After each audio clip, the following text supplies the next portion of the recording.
আমরা আজকে নতুন একটা চ্যাপ্টার ধরব। চ্যাপ্টারের নাম হচ্ছে molecular basis of inheritance.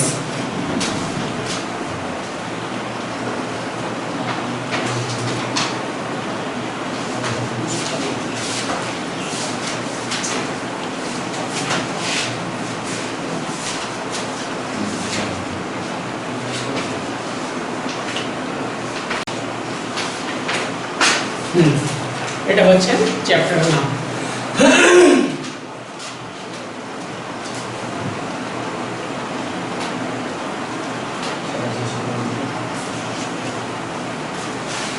Genetics. জেনেটিক্সের যদি আমরা ফাদার বলি তাহলে গ্রেগর জোহান মেন্ডেলকেই বলা হবে। কারণ গ্রেগর জোহান মেন্ডেল উনি কি হচ্ছে যে প্রথম মানে ফ্যাক্টর অর্থাৎ ক্যারেক্টার কি হচ্ছে যে কি জেনারেশন টু জেনারেশন ট্রান্সমিট করছে, এই কথাটা কি হচ্ছে যে কি উনি প্রথম এর ব্যাপারে ধারণা দিয়েছিলেন।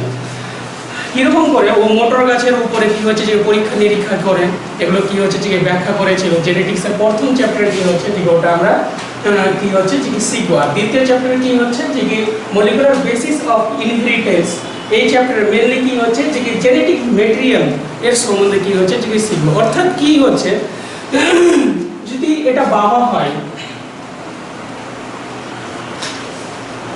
বাবা হচ্ছে আর এটা কি হচ্ছে যে মা হচ্ছে, অর্থাৎ পুরুষ এর চিহ্ন স্ত্রীর চিহ্ন। তো বাবা সবসময় কি হচ্ছে সেক্সুয়াল ইন্টারকোর্সের সময় স্পার্ম দিচ্ছে আর মা কি হচ্ছে ওভা দিচ্ছে, স্পার্ম আর ওভা। আচ্ছা, এই দুটি যুক্ত হয়ে তৈরি হয়ে যাচ্ছে জাইগোট।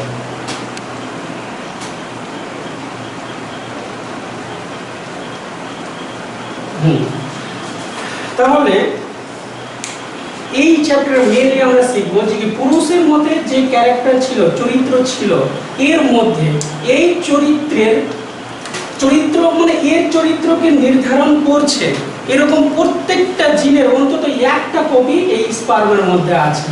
এবং এই এর মায়ের অর্থাৎ মায়ের কি হচ্ছে যে সমস্ত ধরনের চরিত্র যে নির্ধারিত হচ্ছে ওই চরিত্রকে নির্ধারণকারী যে জিনগুলো আছে অন্তত একটা কপি এই ওভার মধ্যে অবস্থান করবে। এটা কি হচ্ছে যে ফার্টিলাইজেশন প্রক্রিয়ার মাধ্যমে লাস্টে জাইগোট তৈরি হয়ে গেল। এটাই আলটিমেটলি লাস্টে কি হচ্ছে যে এমব্রায়ো থেকে কি হচ্ছে সম্পূর্ণভাবে বেবি তৈরি হচ্ছে, অর্থাৎ অফস্প্রিং তৈরি হয়ে যাচ্ছে, শিশু তৈরি হয়ে যাচ্ছে। তো ক্যারেক্টার এর কাছ থেকে ক্যারেক্টার কি হচ্ছে যে এর মধ্যে চলে যাচ্ছে, ঠিক আছে। অর্থাৎ জেনারেশন টু জেনারেশন। আবার এর যে ক্যারেক্টার আছে ওর মধ্যে কি হচ্ছে যে অন্য মহিলার সঙ্গে কি হচ্ছে সেক্সুয়াল ইন্টারকোর্স হবে, ওর ক্যারেক্টার ওর সন্তান সন্ততির মধ্যে চলে যাবে। তাহলে এই কথাই গ্রেগর জোহান মেন্ডেল বলেছিল যে কি character generation to generation transmit হয়। এবার ব্যাপারটা হচ্ছে যে ক্যারেক্টারকে যে ট্রান্সমিট করে তার জন্য দায়ী হচ্ছে যে জেনেটিক ম্যাটেরিয়াল, সেটা কি হচ্ছে জিন, ঠিক আছে। তো জিন এখন আমরা বলে দিলাম, কিন্তু যখন হয়েছিল তখন কি হচ্ছে যে জানছিল না যে এটাকে জিন বলছি কিংবা ডিএনএ বলছি, এইরকম কেউ জানছিল না। তো ক্যারেক্টার এখান থেকে বুঝতে পারলাম যে ক্যারেক্টার জেনারেশন টু জেনারেশন যাচ্ছে, তাহলে ক্যারেক্টারটাকে নিয়ন্ত্রণ করছে সেটা কোথায় আছে। একটা যদি এইটা মানুষকে ধরে নিলাম, তাহলে এর মধ্যে ফাংশনাল স্ট্রাকচারাল কি হচ্ছে যে ইউনিট হচ্ছে সেল। তাহলে সেলের মধ্যেই ক্যারেক্টার কে নিয়ন্ত্রণ করছে এমন কোনো কম্পোনেন্ট থাকতে হবে। তাহলে সেলের মধ্যে ওই কম্পোনেন্টটি কোথায় আছে এটা সার্চ করতে করতে যে জিনিসটা বের হলো সেটা হচ্ছে ক্রোমোসোমাল থিওরি।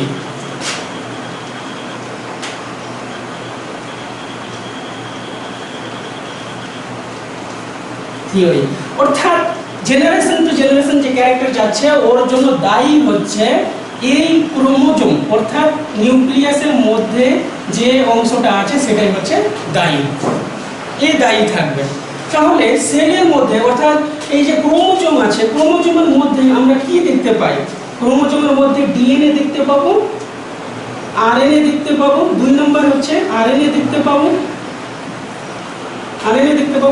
3 নম্বর কি হচ্ছে যে প্রোটিন দেখতে পাবো। তাহলে এই ক্যারেক্টার যে ট্রান্সফার হচ্ছে তো এই তিনটার মধ্যে যে কোনো একটা হতে পারে। তিনটার মধ্যে যে কোনো একটা হতে পারে, ঠিক আছে। পরবর্তীতে প্রমাণিত হয়ে গিয়েছিল, অ্যাভারি, ম্যাকলেড এন্ড ম্যাকার্টি প্রমাণ করেছিল ডিএনএটা হচ্ছে জেনেটিক ম্যাটেরিয়াল, এবং হার্সেন চেজও প্রমাণ করে দিয়েছিল যে ডিএনএটা হচ্ছে জেনেটিক ম্যাটেরিয়াল। তাহলে ইন্ট্রোডাকশন হচ্ছে এই চ্যাপ্টারের এটা, search for genetic material.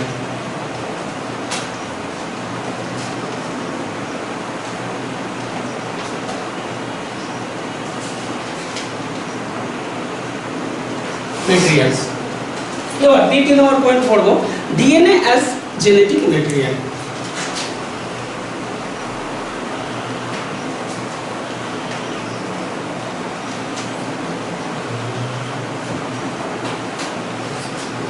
DNA as genetic material.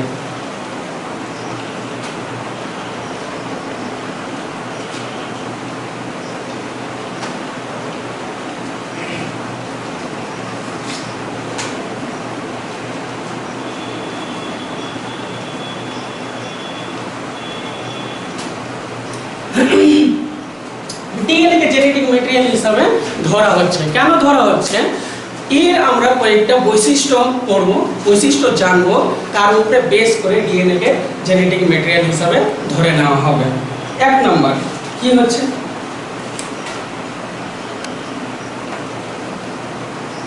Universality.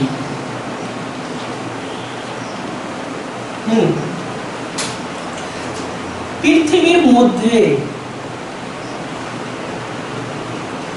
এমন কোন লিভিং অর্গানিজম নাই, এই পৃথিবীর মধ্যে এমন কোন লিভিং অর্গানিজম নাই, অর্থাৎ জীবন্ত জীব নাই যার মধ্যে এই ডিএনএটা পাওয়া যায় না। সমস্ত ধরনের জীবের মধ্যে, সেটা ছোট হোক বড় হোক, যেটা আমরা দেখতে পাই কিংবা দেখতে পাই না, সেটা উদ্ভিদ হোক আর প্রাণী হোক, যে কোনো প্রাণীর যে কোনো প্রকারের জীবের মধ্যে এই কম্পোনেন্টটা আমরা পাবো, এই উপাদানটা আমরা পাবো। তাহলে কি হচ্ছে যে কি সব জায়গায় দেখতে পাচ্ছি, এই জন্য একে আমরা কি হচ্ছে যে ডিএনএ কে জেনেটিক ম্যাটেরিয়াল হিসাবে ধরে নিতে পারবো, ঠিক আছে। দুই নম্বর, ভেরিয়াবিলিটি।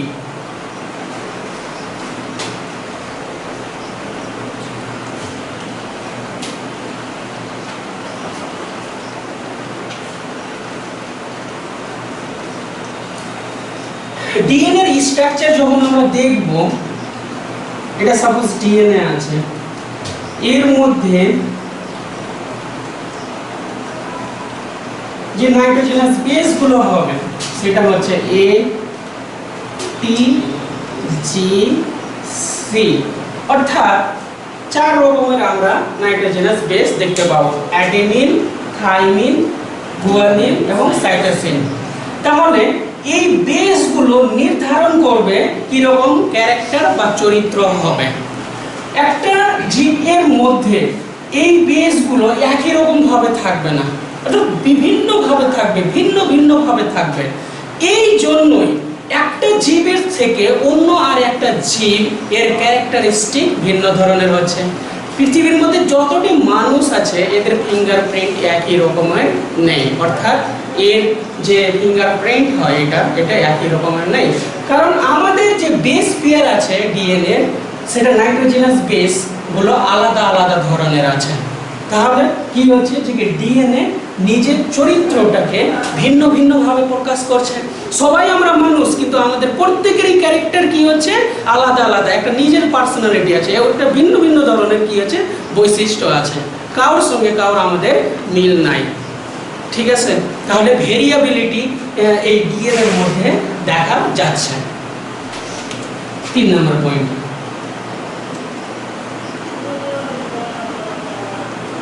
Auto catalytic property.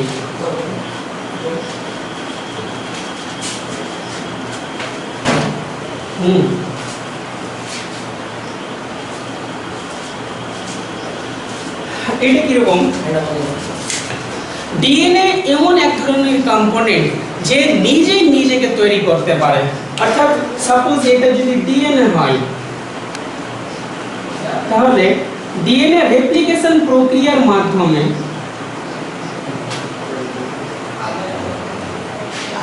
প্রক্রিয়ার মাধ্যমে ডিএনএ থেকে ডিএনএ উৎপন্ন হবে। ডিএনএ থেকে ডিএনএ অর্থাৎ ডিএনএ নিজের প্রতিলিপি তৈরি করতে পারবে। তাহলে কি হচ্ছে, এ নিজেই নিজের সিনথেসিস ঘটাতে পারছে, নিজেই নিজেকে তৈরি করে নিতে পারছে। এই জন্য কি হচ্ছে যে ডিএনএ কে জেনেটিক ম্যাটেরিয়াল বলে দেওয়া যাবে। 4 নাম্বার পয়েন্ট, হেটারোক্যাটালাইটিক প্রপার্টি।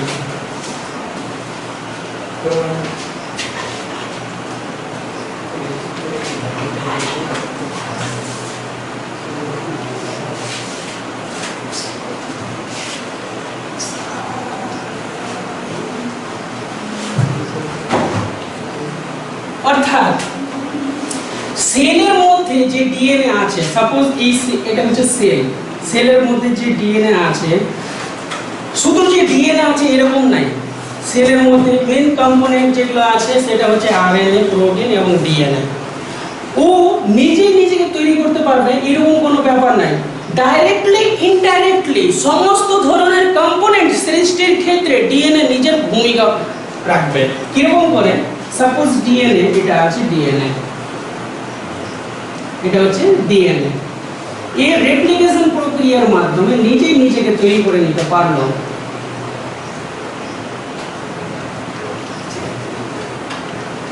এবং ট্রান্সক্রিপশন প্রক্রিয়ার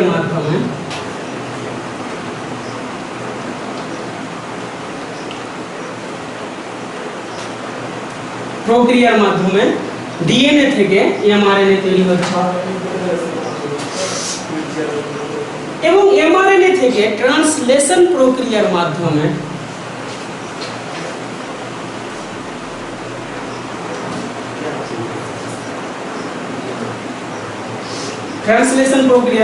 প্রোটিন তৈরি করছে।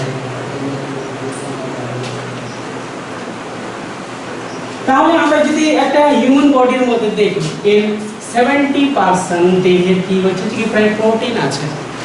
তো এর দেহের গঠনগত উপাদান তৈরি করতে অর্থাৎ প্রোটিনকে তৈরি করতে ডিএনএ যদিও ডাইরেক্ট ভূমিকা নিচ্ছে না, ডাইরেক্ট কি হচ্ছে যে এমআরএনএ তৈরি করছে আর ইনডাইরেক্টলি প্রোটিন তৈরি করছে। তাকে আমরা সেন্ট্রাল ডগমা বলছি।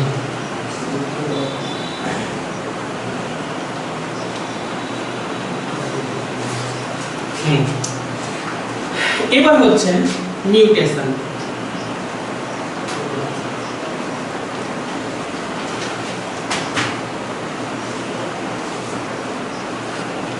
পাঁচ নম্বর পয়েন্ট, মিউটেশন। মিউটেশন কিরকম করে হচ্ছে, কোন জীবের মধ্যে বাইরে থেকে যদি কোনো এক্স রে, গামা রে কিংবা অন্য কোনো রে যখন পড়ে যাচ্ছে, অর্থাৎ এর যে গঠন আছে ডিএনএ চলে আসছে, তখন এর বেস পেয়ারের কি হচ্ছে যে পরিবর্তন ঘটিয়ে দিচ্ছে।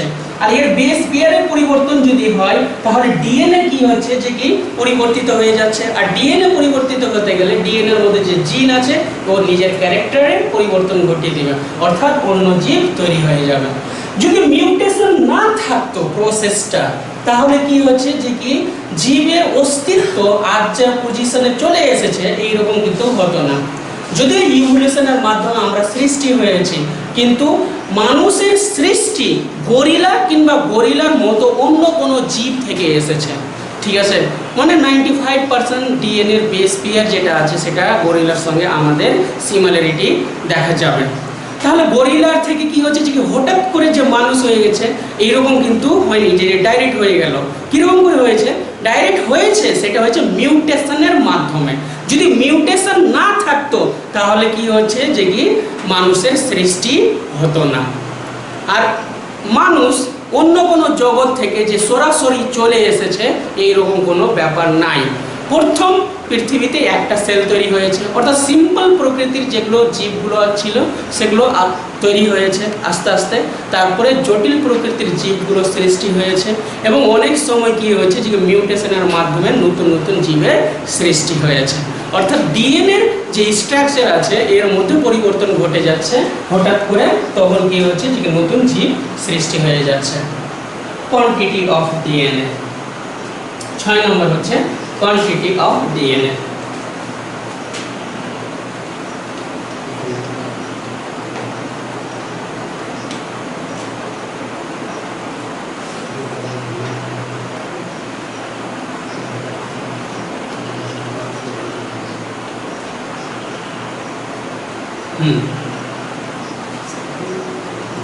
এই ডিএনএ এর পরিমাণ সব সময় কি হচ্ছে যে একই রকম থাকবে না। যে ডিপ্লয়েড সেল আছে ওটাতে ডিএনএ এর পরিমাণ কি হচ্ছে যে বাড়বে, আর হ্যাপ্লয়েড সেল যেটা আছে ঠিক ওর অর্ধেক হয়ে যাবে। যেরকম মানুষের ক্ষেত্রে যদি দেখি তাহলে মানুষের টোটাল ক্রোমোজোমের সংখ্যা কতটি হচ্ছে 23 পেয়ার্স, ঠিক আছে। অর্থাৎ ডিপ্লয়েড প্রকৃতির যদি আমরা ধরি তাহলে কি হচ্ছে 2n, এটা হচ্ছে 2n ডিপ্লয়েড প্রকৃতির। এবার যখন সেক্সুয়াল রিপ্রোডাক্টিভ অর্গানের মধ্যে যাচ্ছি, সাপোজ কি হচ্ছে যে এর সেক্সুয়াল রিপ্রোডাক্টিভ অর্গান আছে, তো এইখানে যে সেলটা অবস্থান করছে সেটা তো হয়ে যাচ্ছে হ্যাপ্লয়েড সেল। তো ওর ক্ষেত্রে ক্রোমোজোমটা আর 2n না থেকে শুধু হয়ে গেল n, অর্থাৎ শুধুমাত্র 23টি হয়ে যাচ্ছে। এটা হচ্ছে 23 জোড়া আর এটা হচ্ছে 23টি, অর্থাৎ সংখ্যাটা কমছে বাড়ছে। এটা তো আমরা ভালো মতনই জানি, যেহেতু হিউম্যান রিপ্রোডাকশন আমাদের শেষ হয়ে গেছে। এটা আমরা ভালো মতন জানি। তাহলে ডিএনএ এর পরিমাণ কিন্তু একই রকম থাকছে না, কখনো বাড়ছে কখনো কমছে, ঠিক আছে।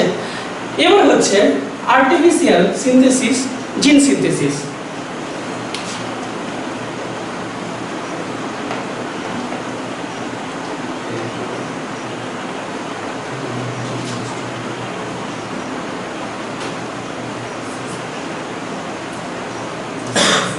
আর্টিফিশিয়াল জিন সিনথেসিস।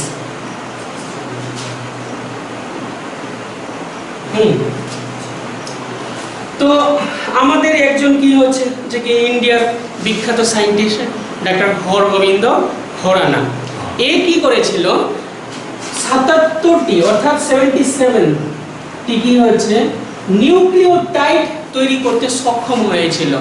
আর এই নিউক্লিওটাইড গুলিকে পরস্পর যুক্ত করে কি হচ্ছে যে ইস্টের দেহের মধ্যে ঢুকিয়ে দিয়ে জিন তৈরি করে দিয়েছিল, ঠিক আছে।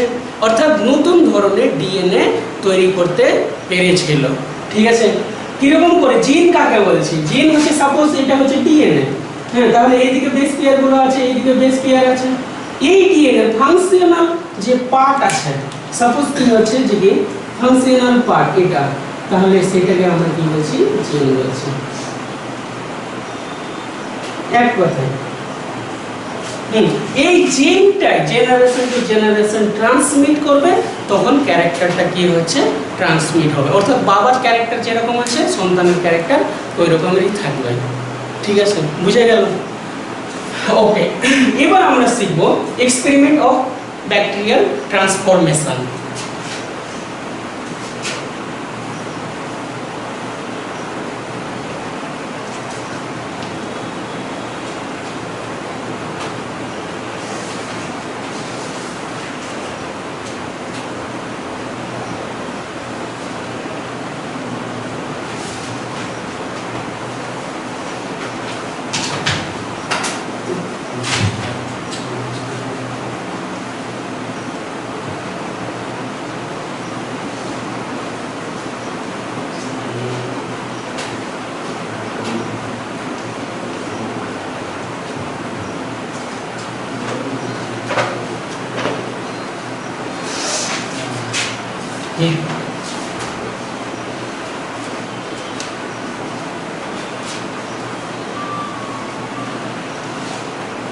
Experiment of bacterial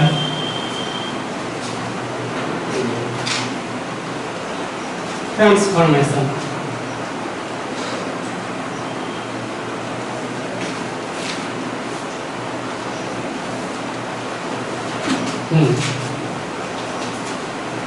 তো আমাদেরকে শিখতে হবে যে ট্রান্সফরমেশনটা হচ্ছে কি, ট্রান্সফরমেশন হচ্ছে কি। সাপোজ কি হচ্ছে, এটা হচ্ছে একটা ব্যাকটেরিয়া,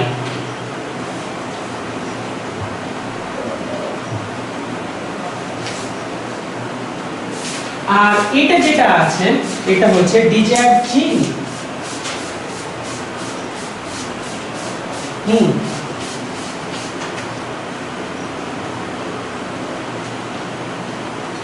জিন।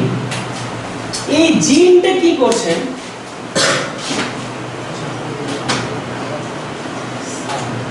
জিনটা ব্যাকটেরিয়ার মধ্যে প্রবেশ করে, জিনটা কি হচ্ছে যে ব্যাকটেরিয়ার মধ্যে প্রবেশ করে এর চরিত্রে কি হচ্ছে যে পরিবর্তন ঘটিয়ে দিচ্ছে। অর্থাৎ এর যা চরিত্র আছে, যে চরিত্রের জন্য দায়ী এটা জিন আছে, সেই জিনটা কি হচ্ছে যে নিজের চরিত্র এর মধ্যে প্রকাশ করবে। সেটা কি হচ্ছে ট্রান্সফরমেশন, ব্যাকটেরিয়াল ট্রান্সফরমেশন। এই ব্যাকটেরিয়াল ট্রান্সফরমেশন এই জিনিসটা যদি বুঝতে হয় তাহলে আমাদের কি হচ্ছে যে একটা পরীক্ষা বা এক্সপেরিমেন্ট এর দরকার পড়বে। এক্সপেরিমেন্টের দরকার পড়ছে। এক্সপেরিমেন্ট কি হচ্ছে গ্রিফিথের এক্সপেরিমেন্ট। ও কি হচ্ছে ডিপ্লোকোকাস নিউমোনি নামক ব্যাকটেরিয়া নিয়েছিল।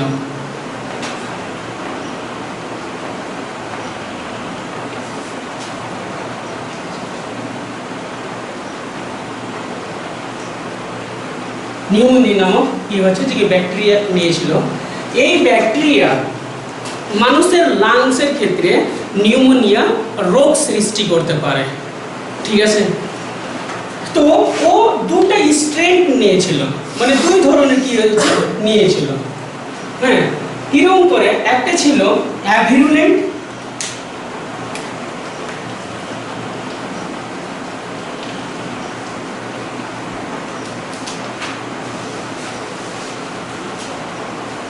আর একটা স্ট্রেন ছিল ভিরুলেন্ট।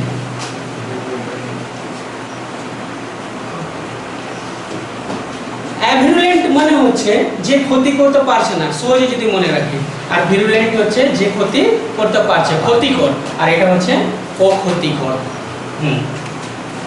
এবার সাপোজ কি হচ্ছে যে এই ব্যাকটেরিয়াটা আছে,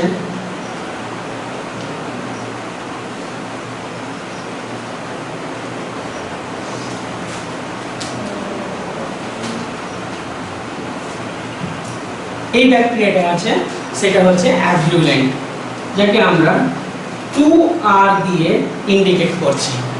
কেন অ্যাভিরুলেন্ট আছে? এই ব্যাকটেরিয়া কোনো লিভিং অর্গানিজমের মধ্যে যখন ঢুকছে, কোনো জীব দেহের মধ্যে যখন ঢুকছে, ওই জীব দেহের ম্যাক্রোফাজ প্রকৃতির যে সেল আছে বা শ্বেতরক্তকণিকা আছে, ওরা একে এনগালফ করে দেয়, নষ্ট করে দেয়, ধ্বংস করে দেয়। হ্যাঁ, এটা করতে পারে। মানে ওই অর্গানিজমের, মানে কি হচ্ছে যে কোনো লিভিং অর্গানিজমের মধ্যে ঢুকানো হলো, ওই অর্গানিজমের মানে ওই জীবের দেহের মধ্যে যে শ্বেতরক্তকণিকা আছে কিংবা ম্যাক্রোফাজ প্রকৃতির সেল আছে, ঠিক আছে, যেগুলো আগ্রাসী প্রকৃতির কোষ আছে, ওই কোষগুলো কি হচ্ছে যে এই ব্যাকটেরিয়াকে নষ্ট করে দিতে পারছে, ঠিক আছে। এই জন্য এই ব্যাকটেরিয়াটা ওই জীবের পক্ষে কোনো ক্ষতি সাধন করতে পারে না। এই জন্য এটা হয়ে গেল অ্যাভিরুলেন্ট, যাকে আমরা 2R দিয়ে ইন্ডিকেট করলাম।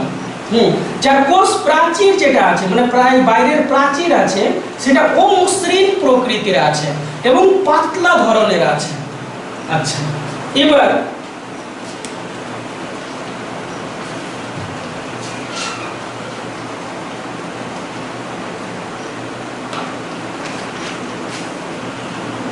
এইটা একটা ব্যাকটেরিয়া,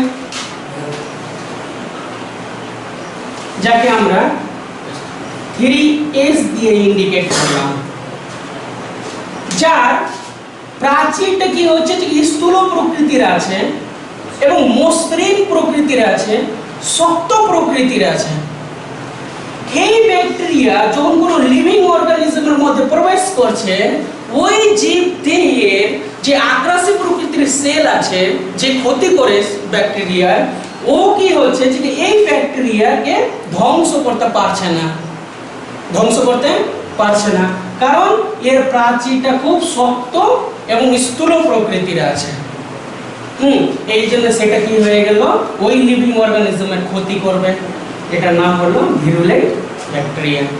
ভিরুলেন্ট আর এটা হচ্ছে অ্যাভিরুলেন্ট, দুই ধরনের স্ট্রেন নিল। এবার কি করলো বিজ্ঞানী গ্রিফিথ, ও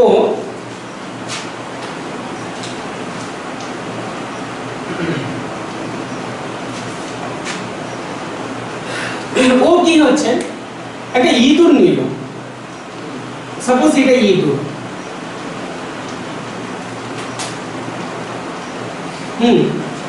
এবার 2R ব্যাকটেরিয়া যেটা আছে এর লাইফ আছে মানে জীবন্ত 2R ব্যাকটেরিয়াকে ইঁদুরের মধ্যে ইনজেকশনের দ্বারা কি হচ্ছে যেটি ঢুকিয়ে দেওয়া হলো, ও ঢুকিয়ে দিল, এটা কি হচ্ছে যে পুশ করে দিল।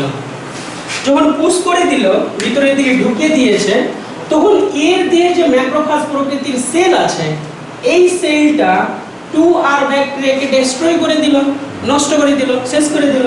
তো ইঁদুরটা জীবিতই থাকলো।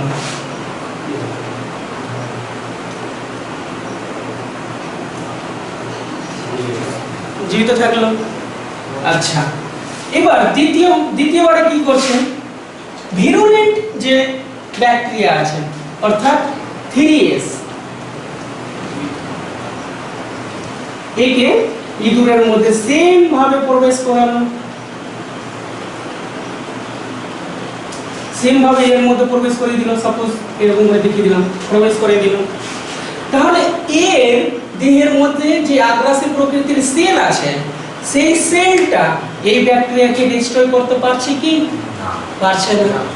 এই জন্য কি হচ্ছে, এই ব্যাকটেরিয়াটা এই ইঁদুরটাকে মেরে ফেলে দিল। সাপোজ কি হচ্ছে যে এটা উল্টে দিলাম,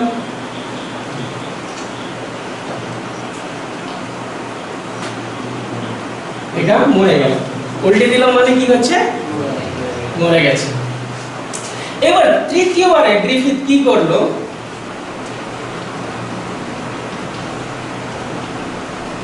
আবার একটা ইঁদুর নিল,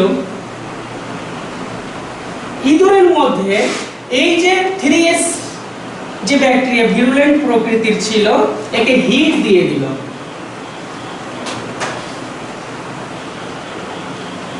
হিট দিয়ে একে মেরে ফেলে দিল। এবার মেরে ফেলে দেওয়ার পরে ইনজেকশনের দ্বারা একেও কি হচ্ছে যে ইঁদুরের দেহের মধ্যে প্রবেশ করিয়ে দিল। যখন ও দেখছে তো কি হচ্ছে যে এই ইঁদুরটা জীবিতই আছে, কারণ এর ম্যাক্রোফাজ প্রকৃতির যে সেল আছে একে তো মেরে ফেলে দরকার নাই, ও তো মরেই ঢুকেছে, এই জন্য এটা জীবিত আছে।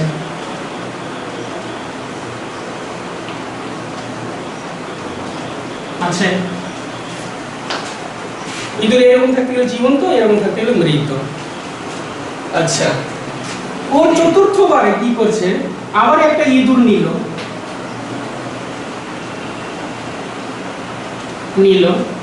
হিট দিয়ে মেরে ফেলে দিয়েছে, এইরকম ব্যাকটেরিয়া নিল, 3S ব্যাকটেরিয়া প্লাস জীবন্ত ব্যাকটেরিয়া নিল, এটা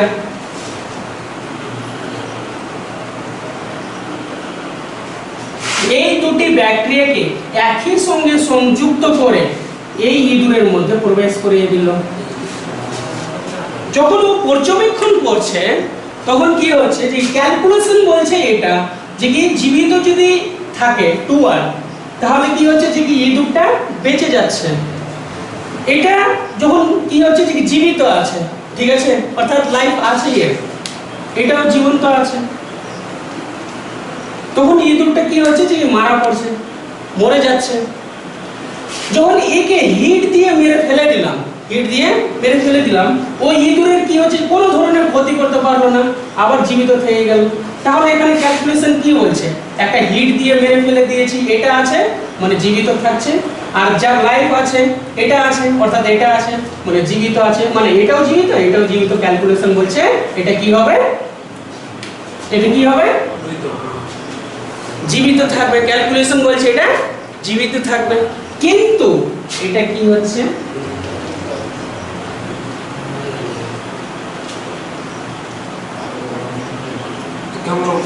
মারা যাচ্ছে। ক্যালকুলেশন বলছে কি হচ্ছে, যেহেতু লাইফ আছে, জীবন্ত 2R কে ঢুকাচ্ছি, জীবিত থাকছে, জীবন্ত কি হচ্ছে যে 3S কে ঢুকাচ্ছি, মারা যাচ্ছে। এই 3S কে হিট দিয়ে মেরে ফেলে দিলাম, তখন ঢুকালাম তো জীবিত থাকলো। অর্থাৎ এটা কেস আর এটা কেস যদি একই সঙ্গে করছি তাহলে কি হচ্ছে যে জীবিত থাকা উচিত ছিল, কিন্তু ওটা হচ্ছে না। তো গ্রিফিথ দেখছে মারা যাচ্ছে, গ্রিফিথ দেখছে কি মারা যাচ্ছে। তো গ্রিফিথ নিজের জীবনকালে এর যে এক্সপ্লানেশন আছে, ঠিক আছে, কি আছে সেটা ও বলে দিতে পারলো না।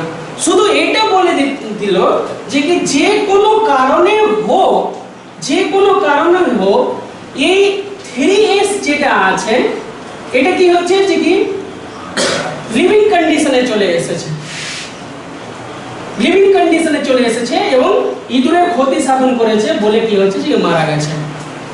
অর্থাৎ ট্রান্সফর্মিং প্রিন্সিপাল, এটা বলা হচ্ছে ট্রান্সফর্মিং প্রিন্সিপাল।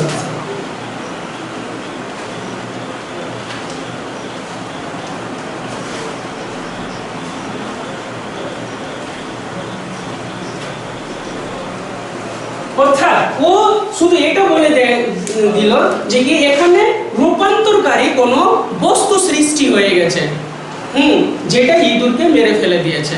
ও নিজের জীবনে আর কিছু এর চাইতে বেশি বলে দিতে পারলো না, এক্সপ্লানেশন দিতে পারলো না। এরপরে কি হচ্ছে, এরপরে তিনজন সায়েন্টিস্ট আসলো,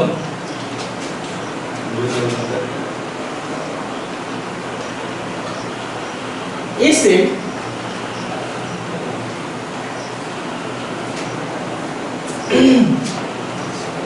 কি করলো 1944 এ অ্যাভেরি ম্যাকলিওড and McCarthy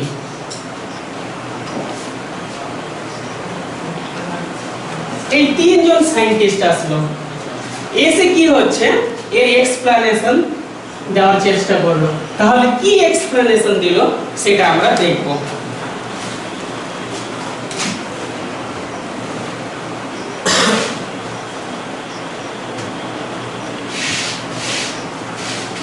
ওরা এসে প্রথমে তিনটা টেস্ট টিউব নিল,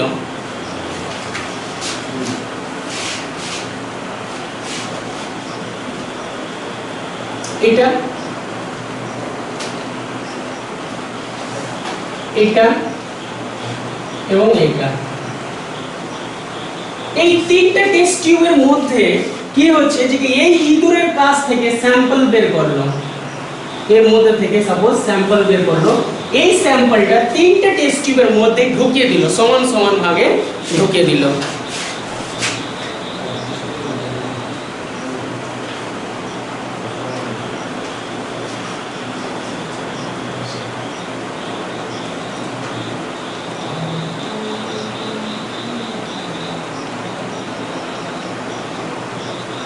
সাপোজ এরকম করে ঢুকিয়ে দিয়েছে।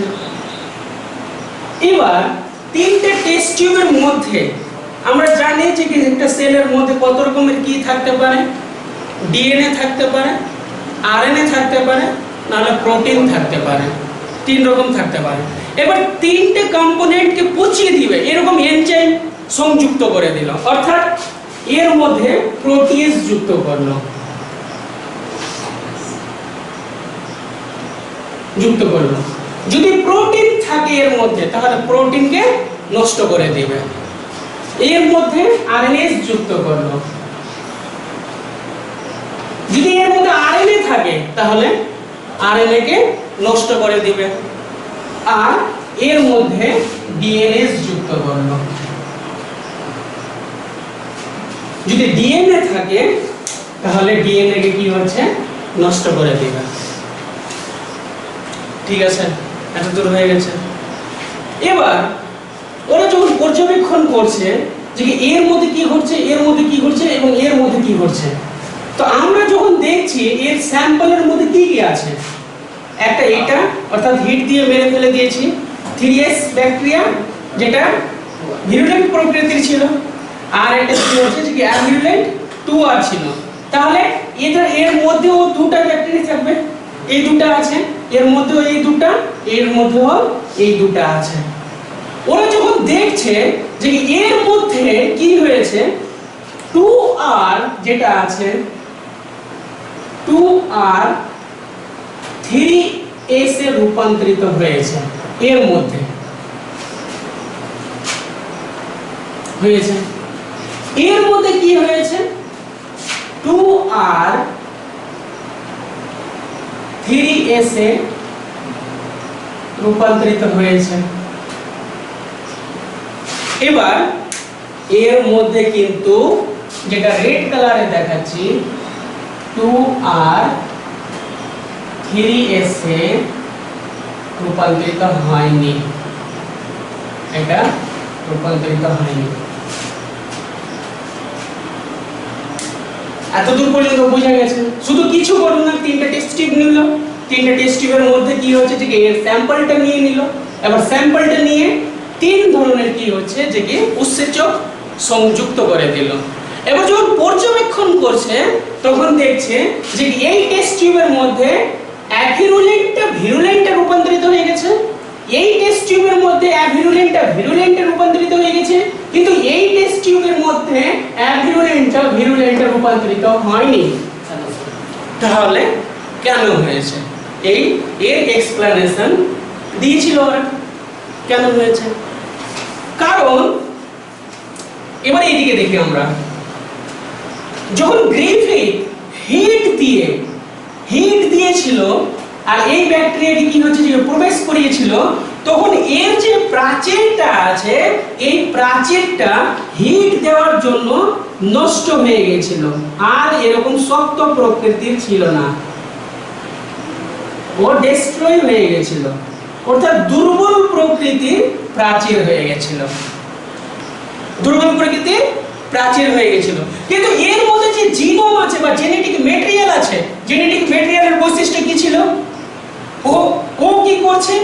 ওর প্রাচীরটাকে শক্তিশালী প্রকৃতির করে রাখতে সাহায্য করেছিল।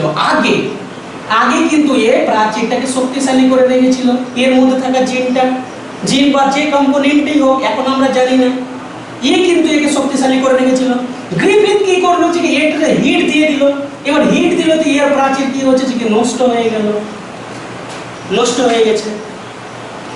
এবার একেও কি হচ্ছে যে এর দেহের মধ্যে প্রবেশ করানো হয়েছে, এটা লিভিং কন্ডিশনে আছে। যখন এর প্রাচীরটা নষ্ট হয়ে গেছে, এর জেনেটিক ম্যাটেরিয়াল যেটা আছে অর্থাৎ জিনোম আছে, সেটা কি হচ্ছে যে এরকম করে বাইরের দিকে বেরিয়ে চলে এসেছে। আর পাশে ও কাকে পেল? অন্য আরেকটা ব্যাকটেরিয়া যেটা অ্যাভিরুলেন্ট প্রকৃতির ছিল, অর্থাৎ 2R ছিল। এর যে প্রাচীরটা আছে সেই প্রাচীর কিন্তু শক্ত প্রকৃতির না, দুর্বল প্রকৃতির। এবার এই জিনোমটা, এই জেনেটিক ম্যাটেরিয়ালটা কি হচ্ছে যে এখান থেকে পাশে পাওয়া আরেকটা ব্যাকটেরিয়ার মধ্যে পেনিট্রেট করে গেছিল, অর্থাৎ ঢুকে গেছিল। যখন ও ঢুকে গেল তখন কি হচ্ছে যে একটা মিডিয়াম পেয়ে গেল, এখানে হালকা করে কি হচ্ছে যে কি প্রাচীর ছিল, একটা মিডিয়াম পেয়ে গেল। এবার ঢোকার সঙ্গে সঙ্গে নিজের ও ক্যারেক্টারিস্টিকটাকে দেখিয়ে দিয়েছে, অর্থাৎ এই ঢোকার সঙ্গে সঙ্গে এই যে প্রাচীর আছে এই প্রাচীরটাকে আর দুর্বল প্রকৃতির রাখেনি, সেটাই কি হচ্ছে যে শক্ত প্রকৃতির করে দিয়েছিল, যেমন মানে কি হচ্ছে যে মোটা স্থূল করে দিয়েছিল ওয়ালটাকে। এবার যখন এটা ওর দেহের মধ্যে থাকছে তখন এর দেহের যে ম্যাক্রোফাজ প্রকৃতির সেল আছে, ম্যাক্রোফাজ প্রকৃতির সেল,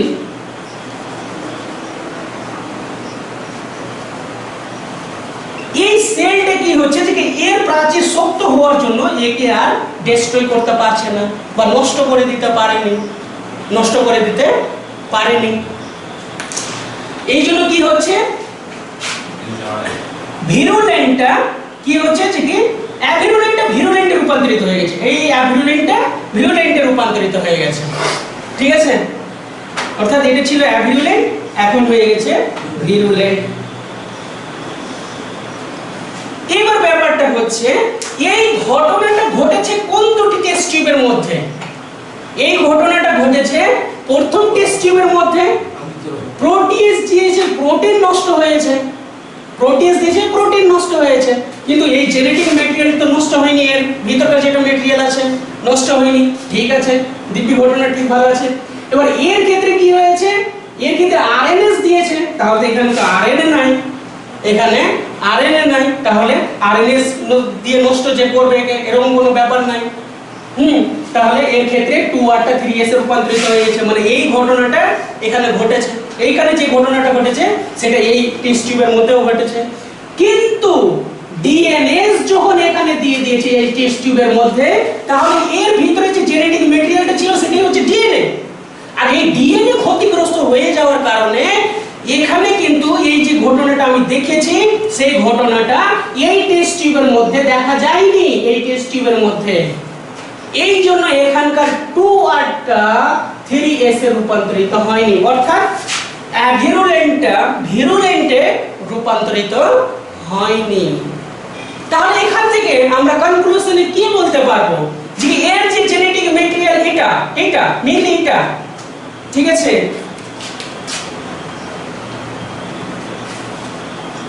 ডিএনএ এই যে যেটা আছে এই হচ্ছে কি এই ঘটনার জন্য দায়ী, ঘটনার জন্য দায়ী। তাহলে ডিএনএ হচ্ছে জেনেটিক ম্যাটেরিয়াল, সেটা প্রুভড হলো।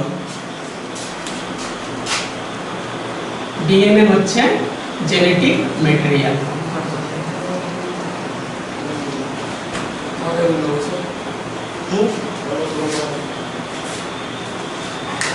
হয়েছে? এরপরে আমরা শুরু করবো কি?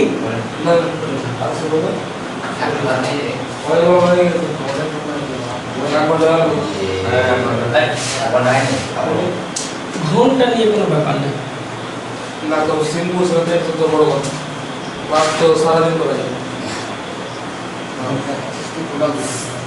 এবার দেখি আর একটা ছোট্ট করে পরীক্ষা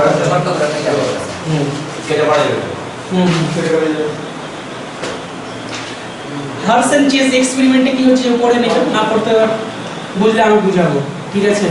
মানে ডিএনএ এর ওটাও প্রমাণ আছে, এটাও একটা প্রমাণ করলাম। এবার পরে পরীক্ষা ধরে নিচ্ছি।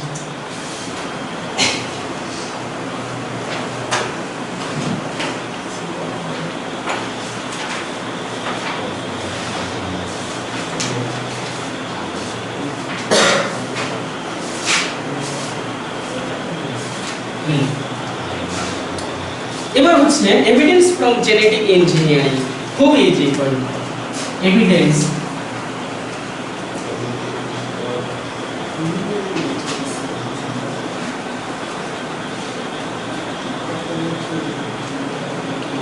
ইঞ্জিনিয়ারিং।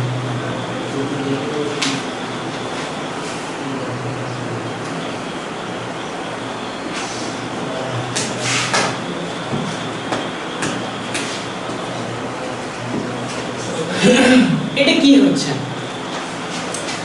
সাপোজ যে এটা কি ব্যাকটেরিয়া, এটা হচ্ছে ব্যাকটেরিয়া আছে, এর নিজস্ব জিনোম আছে, জেনেটিক ম্যাটেরিয়াল আছে। বাইরে থেকে কোনো ডিজায়ার্ড জিন এসে ঢুকলো, সাপোজ এটা হচ্ছে ডিজায়ার্ড জিন, আমাদের আকাঙ্ক্ষিত জিন, আমাদের স্পিত, আমার ইচ্ছা মতো নেওয়া জিন, ঠিক আছে।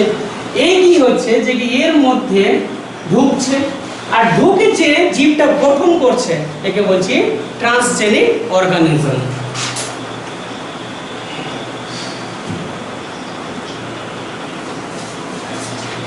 তো অর্থাৎ জেনেটিক ম্যাটেরিয়াল এর পরিবর্তন ঘটে, ওর ক্যারেক্টারিস্টিকের কি হচ্ছে যে পরিবর্তন ঘটিয়ে দিব, তখন যে জীবটা আমরা পাবো সেটা হচ্ছে ট্রান্সজেনিক অর্গানিজম, ঠিক আছে। ট্রান্সজেনিক জীব সেটা তৈরি হয়ে গেল। এইরকম কয়েকটা যদি উদাহরণ দিই, যেরকম কি হচ্ছে যে গ্রোথ হরমোন আছে, মানুষের গ্রোথ হরমোন। আর আমরা আমাদের বাড়িতে যে সকল ইঁদুরগুলো, ছোট্ট ছোট ইঁদুর বা যেগুলো লেংটি ইঁদুর বলে, ঠিক আছে, ইঁদুরগুলো দেখতে পাই, সাপোজ কি হচ্ছে যে এটা হচ্ছে লেংটি ইঁদুর, ছোট ছোট ধরনের থাকে। এর যখন আমরা গ্রোথ হরমোন ভেজাইনের মধ্যে কি হচ্ছে যে প্রবেশ করিয়ে দিব, ঠিক আছে, তখন স্বাভাবিকভাবে এটার থেকে কি তৈরি হচ্ছিল, ওর মতো ইঁদুর তৈরি হচ্ছিল।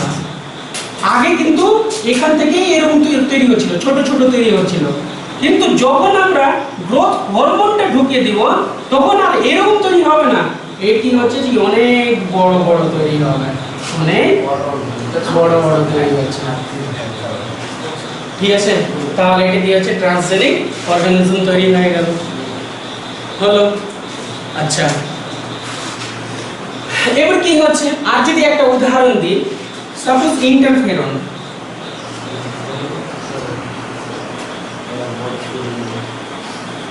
ইন্টারফেরন। এটা কি হচ্ছে, সাপোজ এটা হচ্ছে লিভিং অর্গানিজম, মানুষ লিভিং অর্গানিজম আছে, হিউম্যান। তো হিউম্যান এর মধ্যে যে সেল আছে, বাইরে থেকে যখন কোনো ভাইরাস এসে আক্রমণ করবে অ্যান্টিজেন, ভাইরাস বা অ্যান্টিজেন, ঠিক আছে, তখন কি হচ্ছে যে এই ভাইরাস এর মধ্যে নিজের প্রতিলিপি গঠন করতে চাইবে, কিন্তু সেল থেকে এক ধরনের পদার্থ নিঃসৃত হবে যেটার নাম হচ্ছে গ্লাইকোপ্রোটিন। এই গ্লাইকোপ্রোটিন কি হচ্ছে যে এই অ্যান্টিজেন বা ভাইরাস এর প্রতিলিপি গঠন করতে বাধা দিবে। তাহলে এই প্রক্রিয়ার নাম হচ্ছে ইন্টারফেরন। ব্যাপারটা এইরকম, সাপোজ কি হচ্ছে যে এটা কি হচ্ছে যে একজন আইপিএস অফিসারের বাড়ি আছে, সাপোজ আছে। আইপিএস অফিসার মানে কি হচ্ছে যে অনেক স্ট্রং, শক্তিশালী, ট্যালেন্টেড পারসন আছে। এবার ওর বাড়িতে কি হচ্ছে যে মানে গুন্ডা টাইপের লোক আছে, মানে দুষ্কৃতী প্রকৃতির লোক আছে, ঠিক আছে। ও এসে ঢুকলো, ওর বাড়ির যে আদার্স মেম্বার আছে এদেরকে মেরে ফেলে দিয়েছে, ঠিক আছে, গুলি করে মেরে ফেলে দিয়েছে। আইপিএস অফিসার কি করেছে, বাড়ি থেকে কোনোভাবে বাড়ি থেকে বেরিয়ে গেছে, ও পাশের বাড়িতে চলে গেছে, এবং পাশের বাড়িতে গিয়ে এই যে মানে দুষ্কৃতী প্রকৃতির যে লোক ছিল এদের সংখ্যাটা কি হচ্ছে যে যাতে না বাড়াতে পারে, নিজের শক্তিটা কি হচ্ছে যে পাশের বাড়িতে যাতে না করতে পারে, ঠিক আছে, এই জন্য ওই আইপিএস অফিসারটা কি হচ্ছে ওই বাড়িতে গিয়ে একেবারে বন্দুক নিয়ে দাঁড়িয়ে আছে। আর ওর চাচাতো ভাই, ওর মামা যারা আছে, ঠিক আছে, ওরা সঙ্গে নিয়ে কি হচ্ছে যে দাঁড়িয়ে আছে যাতে মেরে ফেলবে। তাহলে ওই আইপিএস অফিসার এবং ওর চাচাতো ভাইরা হয়ে গেল গ্লাইকোপ্রোটিন, ঠিক আছে।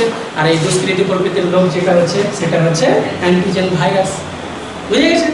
ঘটনার মাধ্যমে আমরা মনে রাখবো। আচ্ছা, আর একটা ছোট পয়েন্ট করে দিই।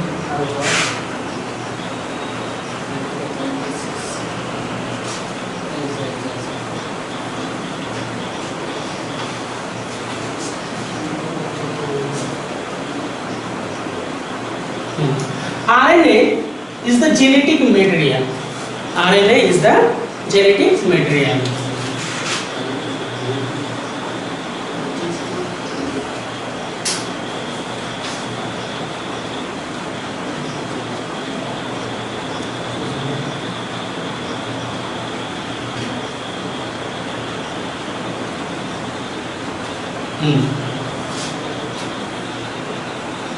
তাহলে আরএনএ জেনেটিক ম্যাটেরিয়াল হিসাবে কাজ করবে। কখন করবে? আমরা তো একটা জিনিস শিখেছিলাম, কি শিখলাম? ইউনিভার্সালিটি, অর্থাৎ পৃথিবীর সমস্ত ধরনের লিভিং অর্গানিজম যা আছে সবার দেহের মধ্যে ডিএনএ আছে, কিন্তু সেটা কনসেপ্ট কি হচ্ছে যে কিছুটা ভুল। কারণ যে প্ল্যান্ট ভাইরাস আছে, ঠিক আছে, প্ল্যান্ট ভাইরাস আছে,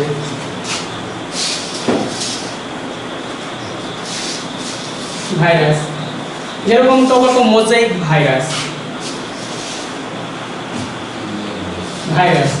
যেরকম কি হচ্ছে যে এইডস এর ভাইরাস, এইচআইভি,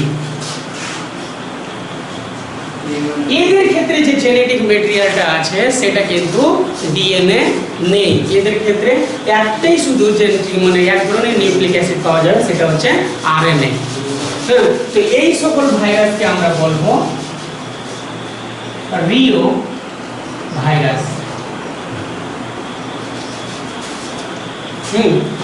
রিও ভাইরাস বলবো। তো আরএনএ কে জেনেটিক ম্যাটেরিয়াল হিসেবে প্রমাণ করেছিল, কি করেছিল? Konrad and Singer, Fraenkel Singer, এই দুইজন সায়েন্টিস্ট কি হচ্ছে যে আরএনএ কে জেনেটিক ম্যাটেরিয়াল হিসেবে প্রুভ করেছিল 1957 এ। তো কি করলো ওরা? প্রথমে তামাক গাছের যে বাগান আছে, ঠিক আছে, তামাক, সাপোজ এটা কি হচ্ছে যে কি বাগান একটা, হ্যাঁ, তামাক গাছ আছে,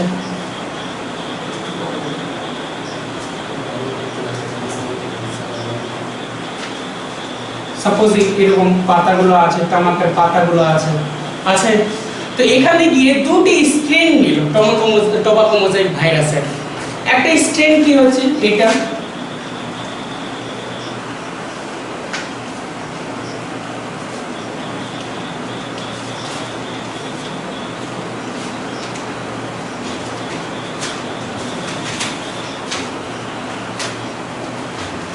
সাপোজ এটা tobacco mosaic virus 1,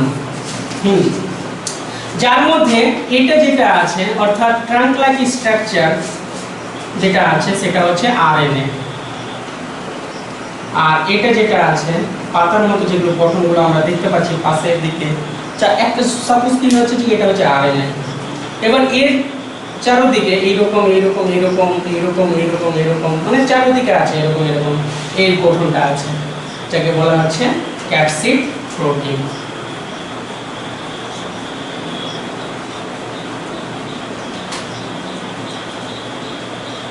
capsid protein বলা হচ্ছে। আর একটা কি হচ্ছে, আর একটা স্ট্রিং নিয়েছিল, সাপোজ এটা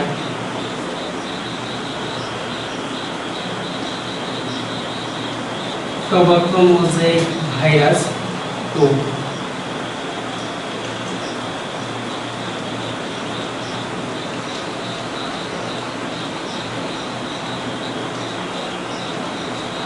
এরকম, যার এটা হচ্ছে আরএনএ আর এটা হচ্ছে ক্যাপসিড প্রোটিন।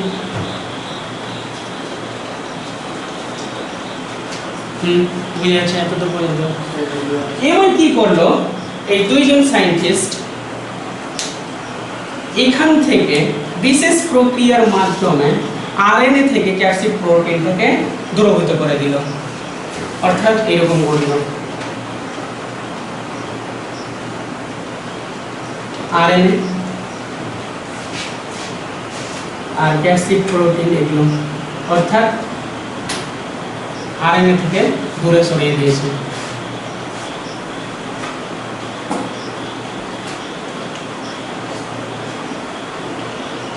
এরকম সেম ভাবে এর ক্ষেত্রেও করেছে।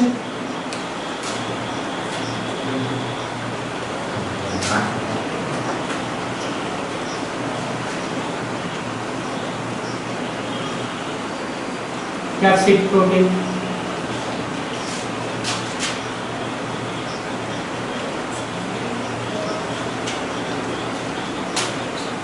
হয়েছে। এবার কি করলো, এবার ওরা এই ক্যাপসিড প্রোটিনের সঙ্গে এই আরএনএ একে যুক্ত করলো আর এই ক্যাপসিড প্রোটিনের সঙ্গে এই আরএনএ যেটা আছে সেটা যুক্ত করলো। তাহলে কি তৈরি হবে সেটা আমরা দেখি।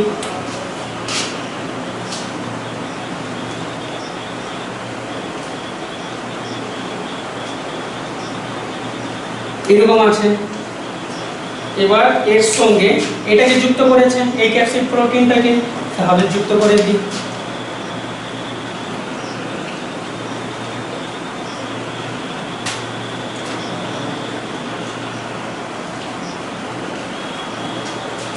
আর তাহলে এটা আরএনএ আর এটা ক্যাপসিড প্রোটিন, এটা আর এটা হচ্ছে আরএনএ।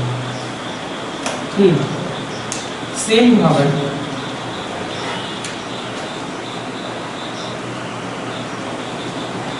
এটা আরএনএ আছে আর এর মধ্যে যে ক্যাপসিড প্রোটিনটা লেগেছে সেটা হচ্ছে এটা, মানে উল্টে দিয়েছে জিনিসটা।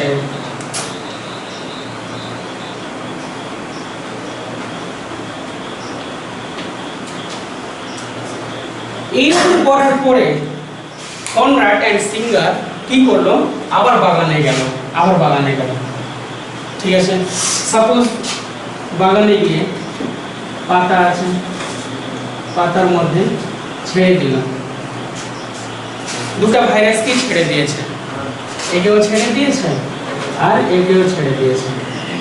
যখন পর্যবেক্ষণ করছে এদের যখন অফস্প্রিং তৈরি হচ্ছে, অর্থাৎ এদের থেকে যে অপত্য সৃষ্টি হচ্ছে সেই অপত্যটা কিরকম হচ্ছে, সেটা হচ্ছে এই রকমের।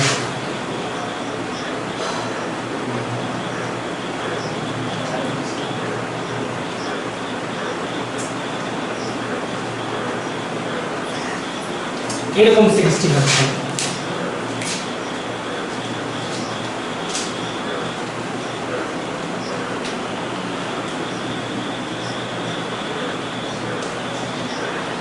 RNA capsid protein, RNA capsid protein, অর্থাৎ অফস্প্রিং বা অপত্যগুলো কিরকম তৈরি হয়েছে, ওদের জনিত্রী যেরকম ছিল এর এইরকম সৃষ্টি হয়েছে, আর এর ক্ষেত্রে কিরকম হচ্ছে, এর জনিত্রী যেরকম ছিল ওই রকম সৃষ্টি হয়ে গেছে।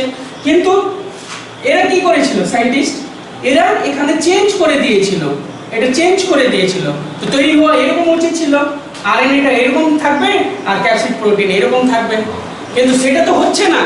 এখানে হচ্ছে না কেন, কারণ আরএনএ যেটা আছে এই জেনেটিক ম্যাটেরিয়াল হিসেবে কাজ করেছে, তার জন্যই কি হচ্ছে যে ক্যাপসিড প্রোটিন আবার এরকম হয়ে গেছে, অর্থাৎ যেরকম ছিল জনিত্রী ওই রকম হয়ে গেছে। তাহলে RNA is the genetic material, প্রমাণিত হয়ে গেল যে কিছু কিছু ভাইরাসের ক্ষেত্রে আরএনএ জেনেটিক ম্যাটেরিয়াল হিসেবে কাজ করছে, যেখানে ডিএনএ থাকছে না। ঠিক আছে, তাহলে এতদূর পর্যন্ত থাকলো আজকের মতো। এরপরের দিন পরবর্তী অংশ আমরা ডিসকাস শুরু করবো।